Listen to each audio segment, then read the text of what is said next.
A cold sweat broke out over me as a powerful, bony hand grasped me tightly by the throat, while another vigorously attacked me, as though in search of the miniature.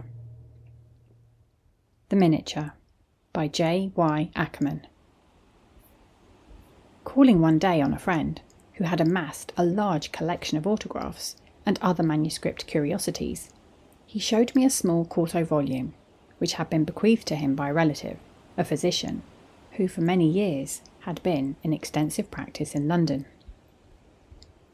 He attended the patients at a private asylum for insane persons of the better classes, said my friend, and I have often heard him speak of the writer of that beautiful MS, a gentleman of good family, who had been an inmate of the house upward of 30 years at the time he was first called to attend him. On looking over the volume, I found it filled with scraps of poetry, extracts from classic authors, and even from the Talmudic writers. But what interested me most was a narrative of several pages, which appeared so circumstantially related as to leave little doubt of its being partly, if not wholly, founded on fact.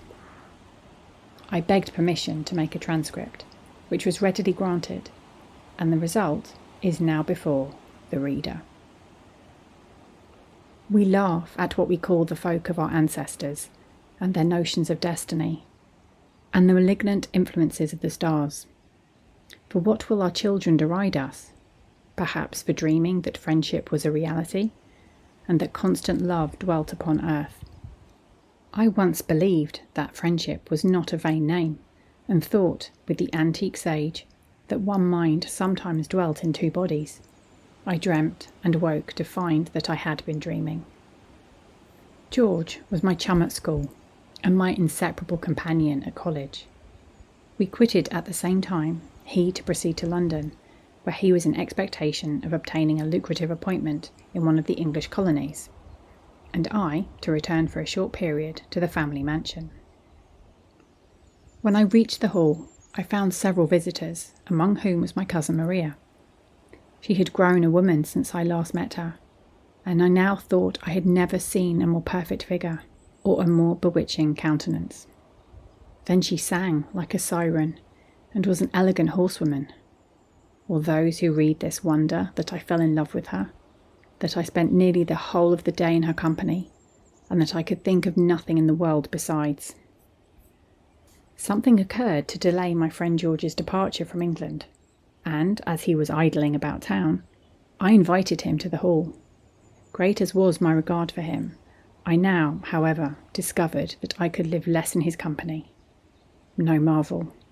I preferred the society of my lovely cousin, upon whose heart I had the happiness to learn my constant attentions had already made a sensible impression.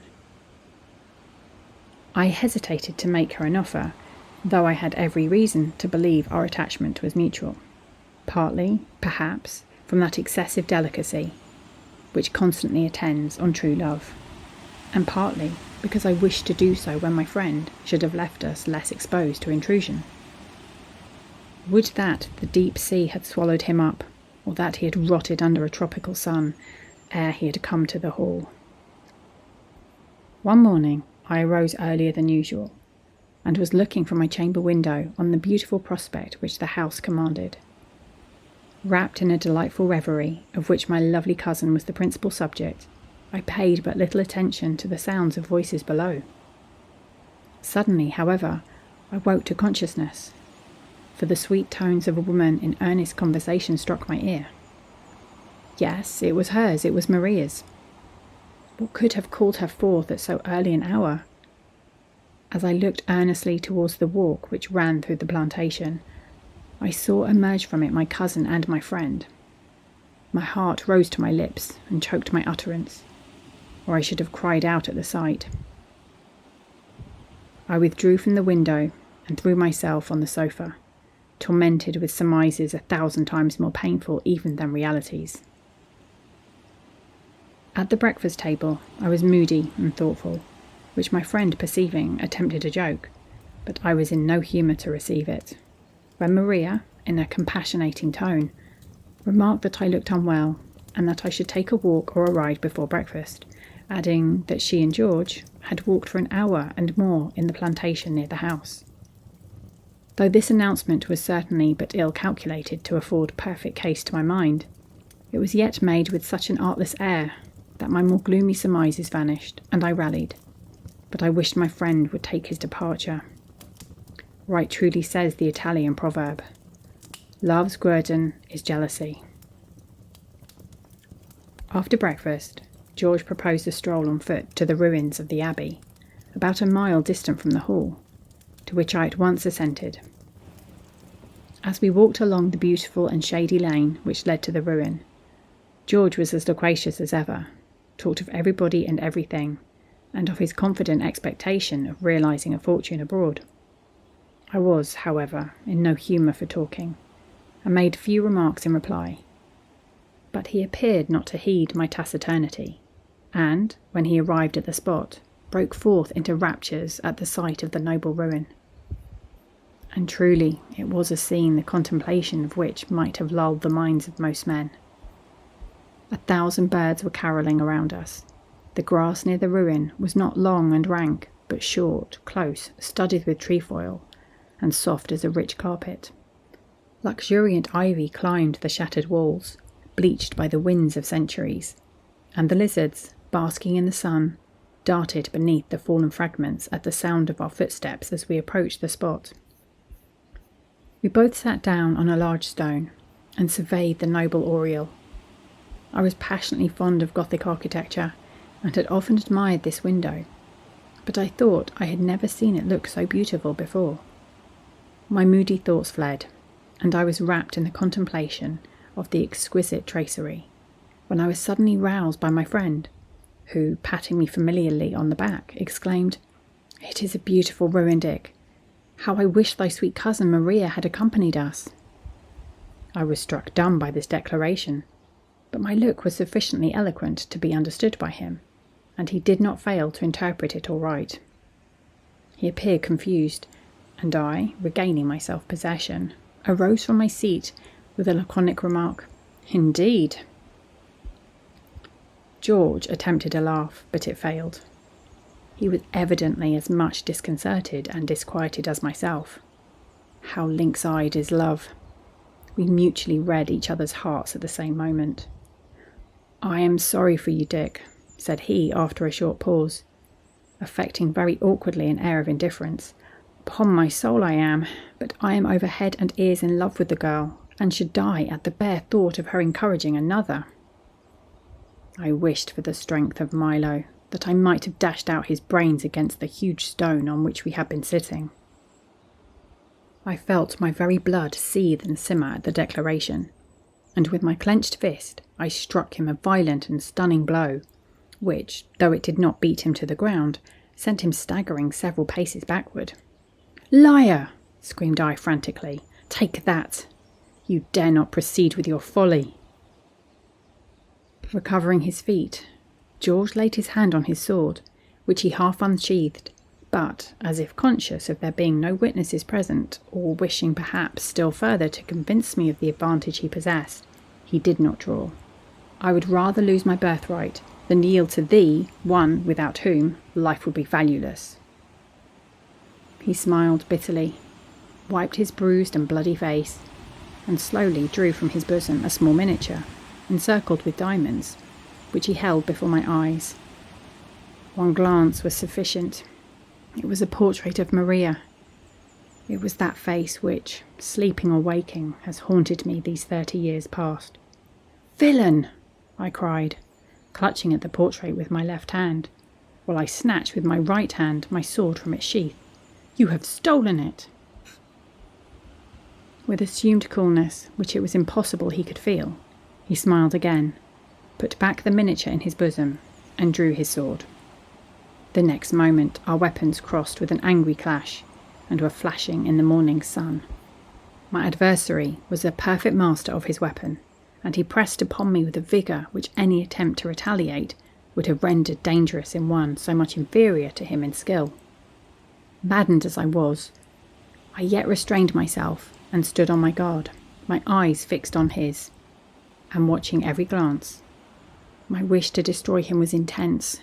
The fiend nerved my arm, and, while he warmed with the conflict, I became more cool and vigilant.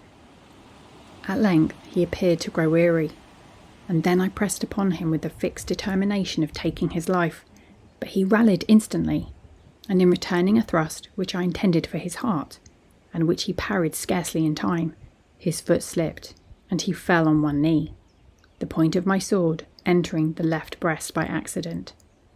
It was not a deep wound, and perhaps he felt it not, for he attempted to master my sword with his left hand, while he shortened his own weapon, and thrust fiercely at my throat, making at the same time a spring to regain his feet. But his fate was sealed. As he rose, I dashed aside the thrust intended for me, and sheathed my weapon in his left breast. I believe I must have pierced his heart, for he sank on his knees with a gasp, and the next moment fell heavily on his face, with his sword still clutched tightly in his hand. Wearied and panting from the efforts of the violent struggle, I threw myself on the large stone which had so recently served us for a seat, and looked on the body of my adversary. He was dead. That fatal thrust had destroyed all rivalry, but at the price of murder. The murder of one who had been my friend from boyhood upwards. 1,000 conflicting emotions racked me as I beheld the piteous sight. Hatred was extinguished, and remorse succeeded. Yet I still thought of the audacity of him who had provoked such deadly resentment.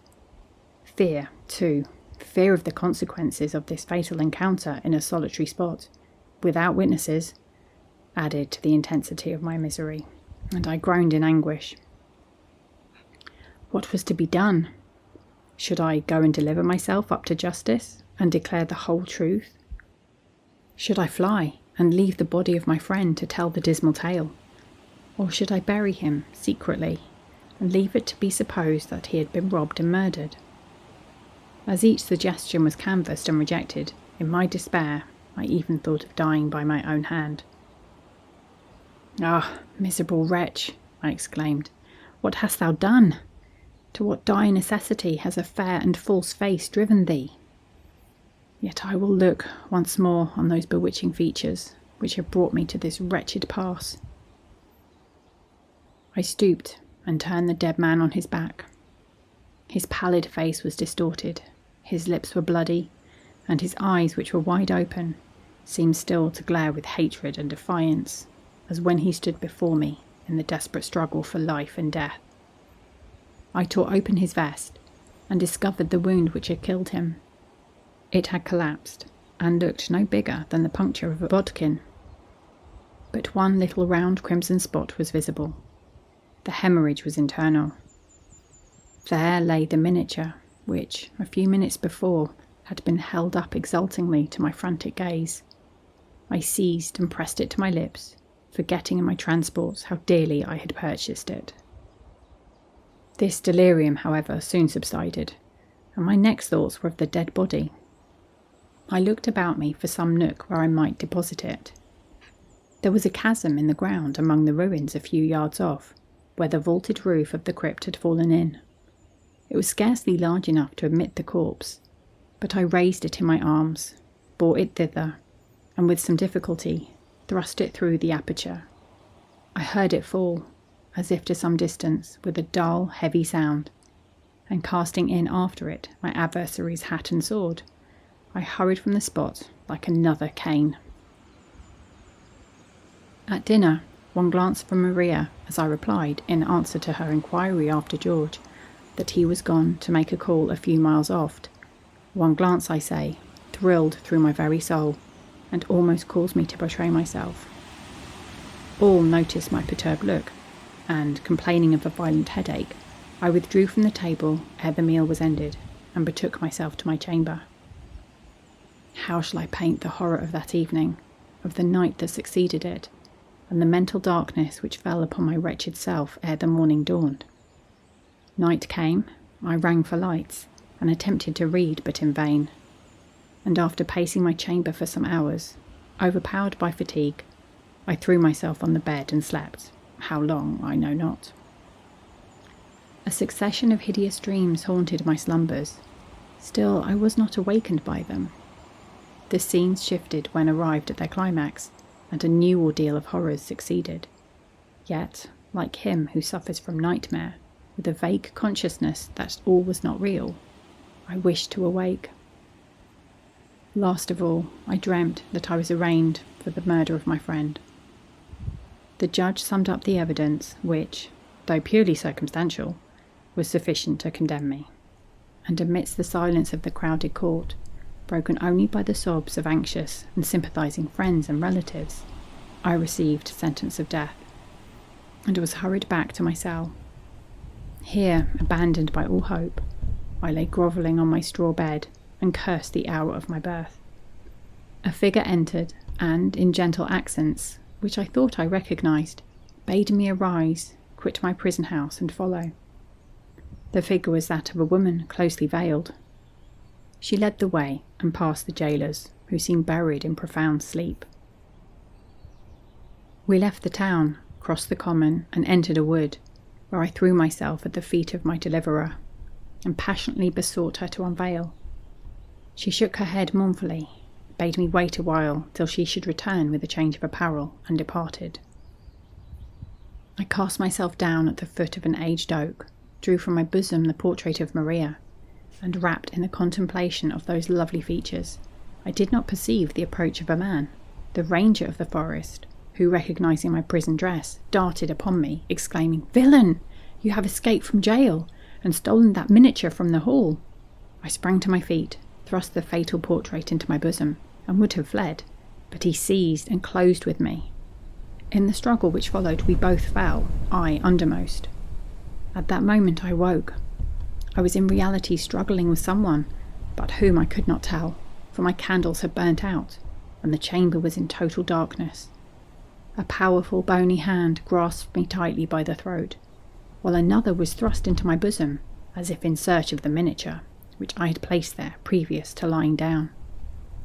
With a desperate effort I disengaged myself, and leaped from the bed, but I was again seized, and again my assailant attempted to reach my fatal prize. We struggled violently.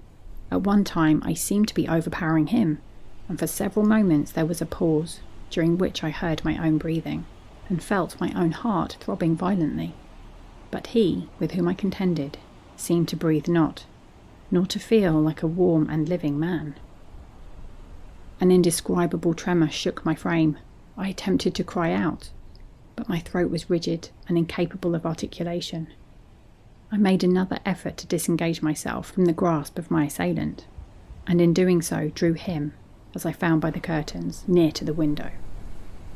Again the hand was thrust into my bosom, and again I repelled it. Panting with the violence of the struggle, while a cold sweat burst out at every pore, I disengaged my right hand, and, determined to see whom I was contending with, I dashed aside the curtain. The dim light of the waning moon shone into the chamber. It fell upon the face of my antagonist, and one glance froze the blood in my veins. It was he, it was George, he whom I had murdered, glaring upon me with eyes which no mortal could look upon a second time. My brain whirled. A sound like the discharge of artillery shook the place, and I fell to the ground, blasted at the sight. Here follows a few incoherent sentences, which I have not deemed it necessary to transcribe. The reader will probably supply the sequel to this sad story. The end. Thank you for listening, and join us next week for another story.